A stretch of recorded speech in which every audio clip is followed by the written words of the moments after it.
After a 1 hour-long discussion with Derek Miner about his The Trap album, we took another hour to dive into some heavy questions. The Trap and the conversation about it unveiled the hardships of a disenfranchised African American community as they struggled to fly high above the trap by any means. Coming into this interview, I found another opportunity. Let's have an honest and nuanced conversation about race. Yes, not an original idea, but let's do something a little different. Let's pretend for a moment that you, not a person of color, had the opportunity to sit down with a black person and ask them anything without recourse. What would you ask? It is in this vein that Derek Miner and I spoke about racial stereotypes, misconceptions, and solutions to help people understand each other better. Instead of shouting and arguing, we used it as a teachable moment that takes many of the rebuttals towards the African American community and gives a more thoughtful answer. It is also important to note, and he acknowledges it as well, that Derek Miner does not speak for all black people. He is aware that some people may agree with the rebuttals and that others may even fall somewhere in the middle. This is his take and interpretation towards the questions being asked. So without further ado, Rapzilla presents a black and white conversation about race. Okay, next question. A white cop killed a black person, and here's the rebuttal. But what about black on black crime?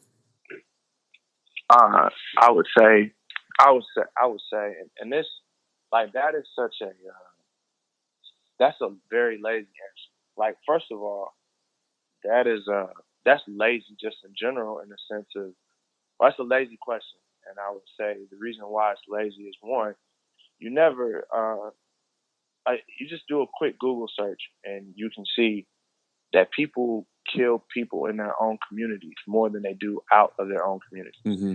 So that's a two answer question. Answer number one: all crimes. Primarily within every culture, the crime is amongst the culture. So white on white crime is just as prevalent. 80% of crimes is white people killing white people. 80% of black people crimes is blacks killing blacks, Asians killing Chinese killing Chinese. And the reason why is because it's proximity. We all usually live and work and everything usually within a certain community. So it's just logical. Like, if I get into it, I'm probably going to get into it with somebody in my community. So that's number one. Number two, regardless of that, it still doesn't shy away from if a cop misused his power in the neighborhood that he polices. Like, one doesn't justify or delegitimize the other one. So black on black crime could be at an all-time high, but that doesn't change the fact that this police officer misused their power and killed this person. That still matters, and that's what I would say with that. Okay. All right. That yes, we have to, for sure. Everyone should, within their own communities, do the best to not hurt one another. But everyone hurts one another in their communities. White people hurt the rates of white on white crime is the same, pretty much the same as it is with black on black crime. So, that doesn't. That's a really lazy question. Black people have been free since the Civil War, so why are they still using that as a crutch? That's a very lazy question as well. But to answer your question that is very nuanced, I'll try to boil it down for you in a couple minutes. Ideally, everyone is standing on the shoulders of their forefathers. So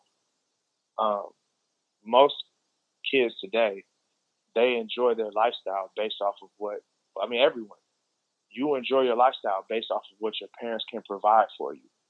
And you take what your parents provided for you and you build off of that, right? So even you said your parents were, didn't you say your parents were from New York, and Right. where's your were they immigrants? You said one No, of them was Puerto. my dad actually, his ancestry is like Polish, but he was raised Jewish, and my Okay, mom is Puerto Rican, but her parents actually came from Puerto Rico in the 40s. right. So My they got grandparents. together. Yeah. They got together, right, and whatever happened in their life afforded them to be able to be here to immigrate to America, and then they got together, and you reap the benefits of that, right? Right. Yeah, you reap the benefits of that. So, you know, you don't have to work when you're 2 years old. Your parents provide the life for you that they can provide. Well, now let's look at that collectively at Black people within America. They have been discriminated against from being able to even live a normal life. So, for the rights that America has supposed to afford to everyone, everyone doesn't get those rights. And historically, you can see the proof of that. So the reason why slavery is so huge in our life here in America, and why many people connect that to where they're at now, is very simple. We're all standing on the shoulders of what our parents and grandparents and great great grandparents could afford the life to give us. So when you have the actual government itself stifling and preventing people from, first of all, being able to read and write. Then after not only being able to read and write, but owning land. So now that's 250, 300 years, well, actually 400 years of that. So you have 400 years of that being a reality. So can't read and write, can't own land. So that means you can't build wealth and you can't educate yourself. That's 400 years of that. Then from there, you have Jim Crow, which is, well, we don't own you anymore, but we prevent you through our laws from educating yourself. Now, we can't kill you for not educating yourself, but we can definitely say Blacks can't go to this school, Blacks can't go to that school, which they can't go to the best schools. Blacks aren't able to own land because of redlining, so the banks would turn Black people down. So then now that's our grandparents' generation, where they're not able to accumulate wealth or even educate themselves at the rate that that a white parent would be able to do that. All of that is passed down to the kid today. All of that is passed down to the kid today. And what we're seeing is that, again, in the Black communities, a Black person, even with the same education, makes half or less than their white counterparts. And that's males. Let's not include women in that. That's even worse. So when we talk about, America is capitalist. Like, what determines your success in America is how much money you have. We're a capitalistic society. So if you want to hold someone back in our society, you limit their ability to get capital. And that has been happening to Black people since they have been inserted into America.